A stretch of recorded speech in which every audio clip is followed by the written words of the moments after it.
Good morning student, मैं अभी Shravani Kumari, semester third, EC2 paper India's foreign policy का एक चैप्टर वैश्वीकरण पर चर्चा करूँगी। जैसा कि मैंने पिछले वीडियो में वैश्वीकरण की परिभाषा, उसके उद्देश्य और उसकी आवश्यकता के कारण या उसके कारणों पर चर्चा की थी, तो आज मैं वैश्वीकरण की विशेषताओं और उसके पक्ष में तर्क के बारे में चर्चा करूँगी।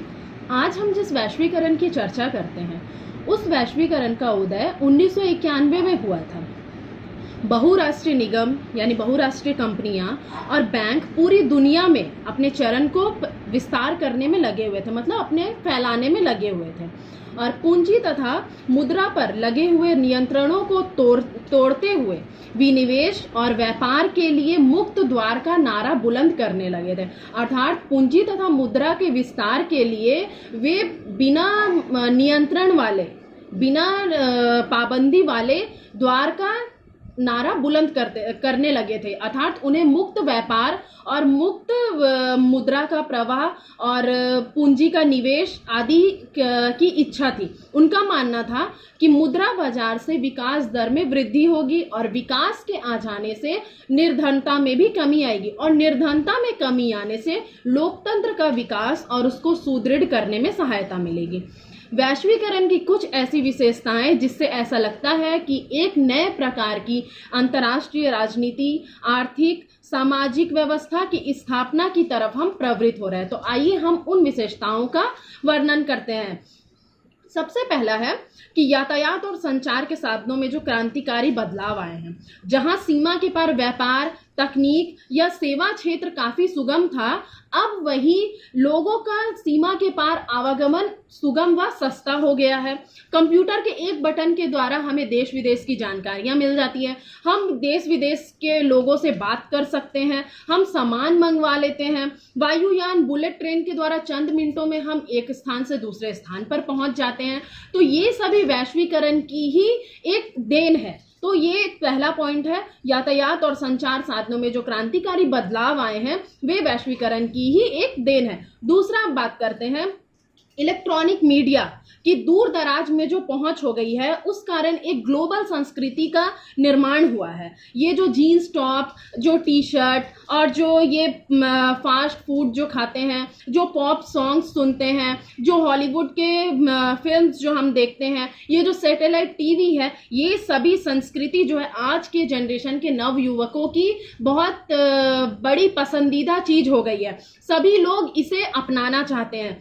आज हम जो जस्ट एक एग्जांपल लेते हैं, आज हम जो मोमोज खाते हैं, जो पिज्ज़ा बर्गर खाते हैं, ये कहीं ना कहीं दूसरे देश की ही संस्कृति है जो आज विश्व के हर कोने में, विश्व के हर देशों में, विश्व के हर देशों के लोगों द्वारा अपनाई जा रही है। और यही उपभोक्तावाद आज संपूर्ण विश्व की संस्कृति बन गई है, पूरा विश्व ही इसे अपना रहा है। तीसरा है कि शिक्षा का भी वैश्वीकरण हुआ है। अमेरिका जैसे विकसित और औद्योगिक देश में लोग जाकर शिक्षा प्राप्त करना चाहते हैं, वहाँ की शिक्षा को लोग पसंद करते हैं, और उनमें से बहुत सारे लोग वहीं ही बस जाते हैं और वहाँ उन्हें रोजगार के अवसर मिलते हैं जो उन्हें स्वदेश में नहीं मिल पाते। और इसी चीज को देखते हुए विदेशी शिक्षा क्रम में के पाठ्यक्रम में भी बहुत सारे बदलाव आए हैं। जो उनका जो पाठ्यक्रम है वो विश्व स्तरीय हो गया है कि वहां पढ़कर लोग दुनिया के किसी भी कोने में रोजगार पा सकते हैं, यानी शिक्षा का भी वैश्वीकरण हुआ है।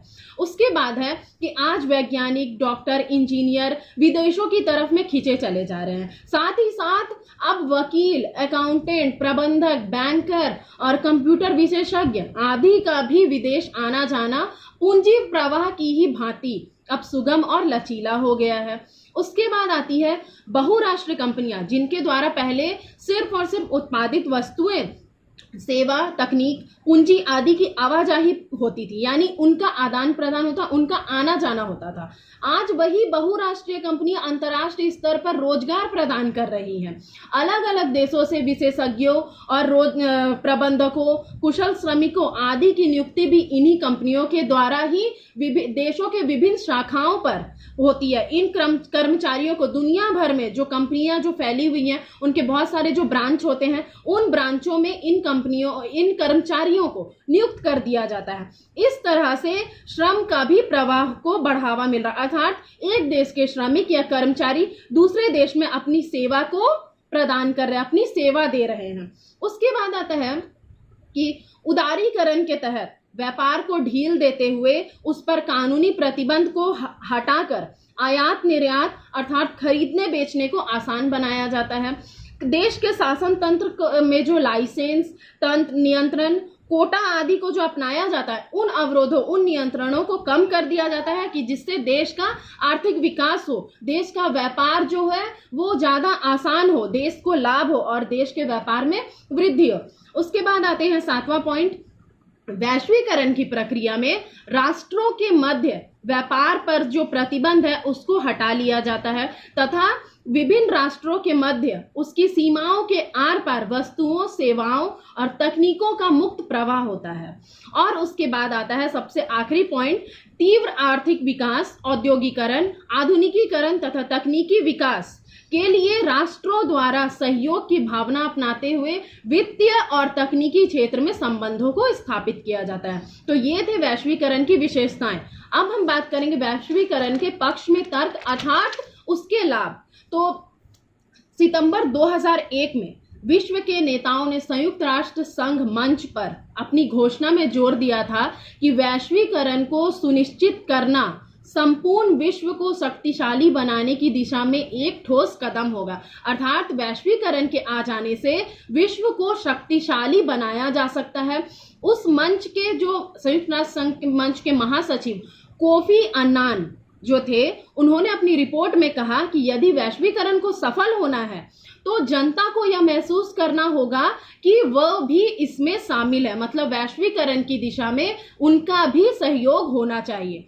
महासचिव ने कहा कि वैश्वीकरण के लाभ जो है वो स्पष्ट है कि इसमें अधिक तेजी से विकास होता है, रहन सहन का स्तर ऊंचा होता है, देशों और व्यक्तियों के लिए नए नए अवसर मिलते हैं और यह भी तय करना होगा कि वैश्वीकरण से केवल कुछ को ही नहीं बल्कि सभी को लाभ होगा, सभी देशों को लाभ होगा, सभी देशवासियों को लाभ होगा और यह अवसर कोई विशेष को नहीं बल्कि प्रत्येक मानव को प्रत्येक जगह में मिलेगा। अब है भूमंडलीकरण की प्रक्रिया से तीव्र विस्तार ने विश्व की अर्थव्यवस्था में काफी बदलाव लाए हैं। भूमंडलीकरण के द्वारा विश्व की अर्थव्यवस्था में काफी सारे परिवर्तन हम लोगों को देखने के मिले हैं, चाहे वो शिक्षा के क्षेत्र में हो, चाहे वो तकनीकी के क्षेत्र में हो, चाहे वो व्यापार के क्षेत्र में हो, चाहे वो रहन सहन के क्षेत्र में हो। हर क्षेत्र में भूमंडलीकरण के आ जाने से हमें काफी लाभ हुआ है। 1980 से 1996 के बीच प्रत्यक्ष विदेशी निवेश 4.8% से बढ़कर 10.6% हो गई, अर्थात विदेशी निवेश में भी हमें लाभ हुआ है। इसी तरह विदेशी मुद्रा बाजार का भी विस्तार चौंका देने वाला है। 1993 में जो 60 अरब डॉलर हुआ करता था और वही 1996 में 1200 अरब डॉलर हो गया था। तो इस तरह विदेशी मुद्रा बाजार का भी काफी विस्तार हुआ। वैश्वीकरण की यह प्रक्रिया अंतर्राष्ट्रीय आर्थिक लेन देन पर लगी रोक के हटने से हुई है।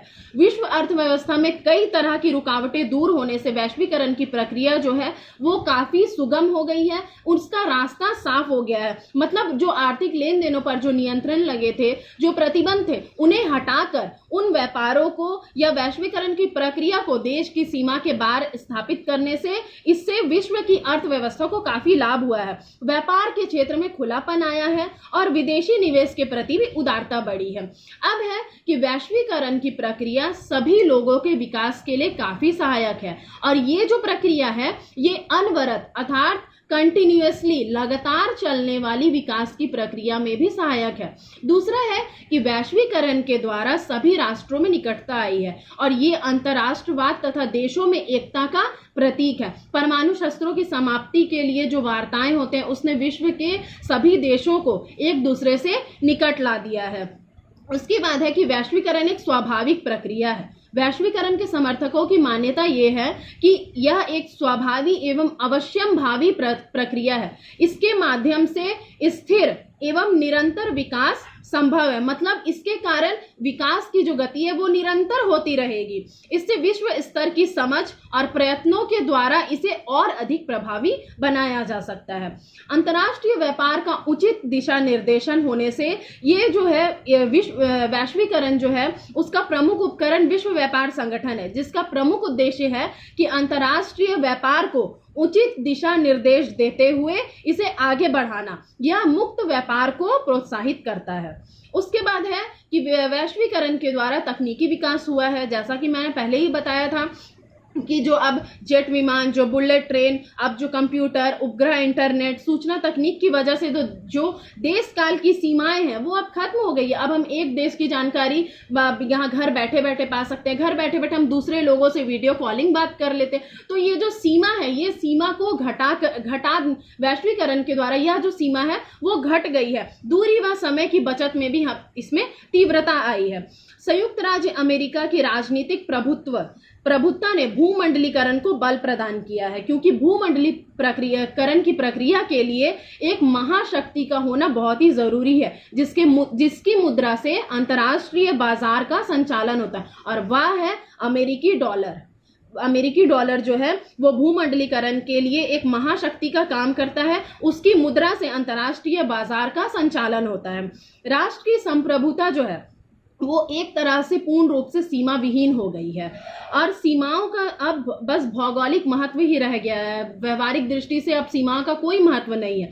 विश्व को एक गांव के रूप में देखा जा रहा है। संचार क्रांति, भूमंडलीकरण ने विभिन्न नस्लों, जातीयताओं और असीमताओं को एक नए तरह की गतिशीलता और सतर्कता प्रदान की है। तो ये थे वैश्वीकरण की विशेषताएं और इसके पक्ष में तर्क, अर्थात यह भी कह सकते हैं कि इसके जो हमें लाभ है उसके बारे में हम लोगों ने चर्चा की। तो अगले वीडियो में मैं इसके प्रभावों और इसके विपक्ष में तर्कों को आपके सामने में लाऊंगी और उसके बारे में व्याख्या करूंगी। धन्यवाद।